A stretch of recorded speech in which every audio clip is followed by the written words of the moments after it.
Hello everyone, इस video में बात करेंगे आपके टियर 3 के रोस्टर क्लियरेंस के बारे में और हेड टीचर हेड मास्टर के रोस्टर क्लियरेंस के बारे में कि क्या जो बैकलॉग टीचर जोड़ने वाली थी वो जुटी है या नहीं जुटी है। तो उस टॉपिक के बारे में इस वीडियो में बात करेंगे और फाइनली आप वीडियो के अंदर बने रहेंगे ताकि आपका डाउट जो है वो क्लियर हो सकेगा। सबसे पहले बात करते हैं टियर 3 के रोस्टर क्लियरेंस के बारे में। जैसे कि आप सभी को मालूम है कि क्लास 1 to 5 और 6 to 8 का जो फाइनल रोस्टर क्लियरेंस हो चुका है और वो आयोग पे पहुंच चुका है और फाइनली जो उस पर 50% आरक्षण के अनुसार पर आपका आयोग जो है रिजल्ट बनाने की प्रक्रिया शुरू कर देगी और जल्द ही उसका रिजल्ट देखने को मिलेगा। अब बात करें तो टियर 3 में जो 1 to 5 का जो सीट था वो कितना था और 6 to 8 का जो सीट था वो कितना था। अभी फिलहाल में जो रोस्टर क्लियरेंस हुआ है उसके बाद कितना हो गया है। तो सबसे पहले आपको बता दूं कि जैसा कि आप सभी को मालूम है कि टियर 3 में जो टोटल वैकेंसी थी 87,774 पोस्ट थी, ठीक है। अब उसके बाद से जिसमें 1 to 5 जो सीट पर निकाली गई थी उसमें आपका 28,026 सीटें थी, ठीक है। लेकिन फिलहाल में उसको अभी घटाकर यानी रोस्टर क्लियरेंस करने के बाद जो घट गई है उसको अभी सीट की गणना जो हुआ है उसमें आपका हुआ है 24,900 के आसपास सीट हुआ है, ठीक है।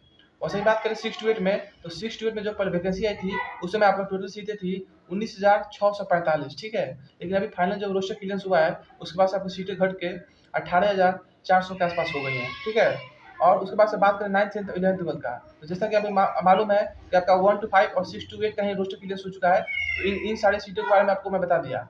9th 10th और 11th 12th का जो है अभी रोस्टर क्लियरेंस नहीं हुआ है, ठीक है। मतलब रोस्टर क्लियरेंस हो गया है लेकिन जीडी के पास जब पहुंचेगा उसके बाद जब आयोग के पास पहुंचेगा तो आयोग एक ऑफिशियल नोटिस देके अपने ऑफिशियल वेबसाइट पे वहाँ पे आपको अपलोड करेगी और वहाँ से मालूम चल सकेगा कि फाइनली आपका जो रोस्टर क्लियरेंस में आपका 9th 10th और 11th 12th में कितनी सीटें हो गई हैं, ठीक है। एक बार मैं फिर आपको बता दूं कि जैसे कि 1 to 5 और 6 to 8 का टोटल सीट मिलाया जाए तो पहले के अनुसार जो जब वैकेंसी आया था उस समय आपका 47,671 पोस्ट हो रही थी। लेकिन फिलहाल में जो रोस्टर क्लियरेंस हुआ है तो उसमें 1 to 5 और 6 to 8 का जो पोस्ट मिलाया जाए तो दोनों को जोड़कर आपका 43,320 के आसपास आपकी पोस्ट हो गई है। यानी लगभग आपका बात किया जाए लगभग 4,000 के लगभग आसपास सीटें आपकी घट गई हैं।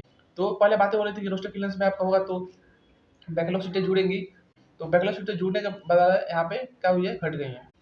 तो ये जितनी सारी सीटें घटी हैं वो आपके जो पहले 65% आरक्षण पर सीटें आई थी, अब लेकिन 50% आरक्षण पर रिजल्ट आने वाला है तो उसके अनुसार जो 50% आरक्षण पर जो रोस्टर क्लियरेंस हुआ है ये घट गई है।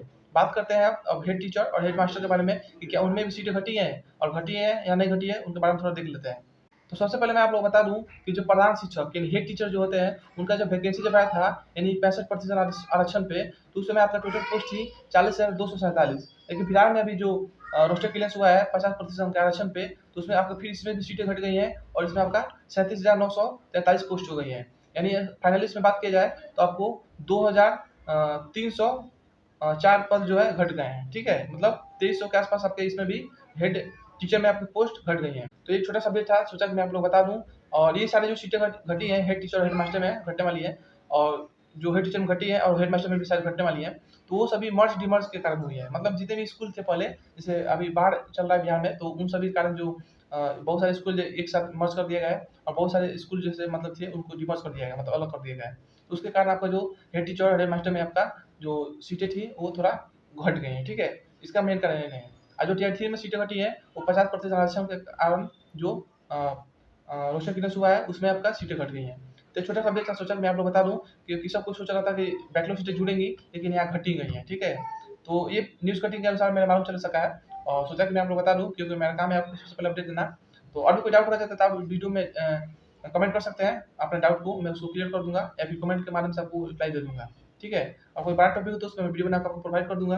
तो ऐसे ही अपडेट पाने के लिए आप इस चैनल को सब्सक्राइब कर सकते हैं और साथ में बेल आइकन दबा दीजिएगा ताकि मैं आपको जो भी इन्फॉर्मेशन प्रोवाइड करूँ तो सबसे पहले आपके पास पहुँच सके।